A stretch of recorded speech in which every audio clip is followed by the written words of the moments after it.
This is a brief tutorial on how to create a Qden business account. The first thing you will do is go to our website at qden.com. Once you arrive here, go to Start Here. It's a good place to start.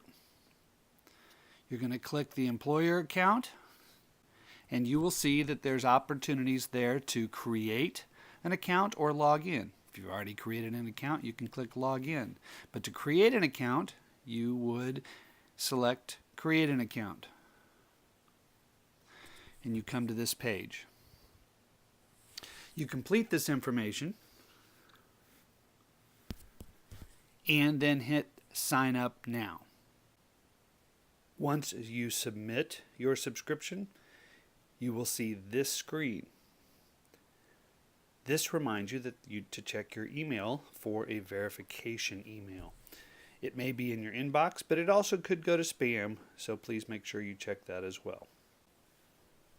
Once you have registered and verified your account, you can then sign in.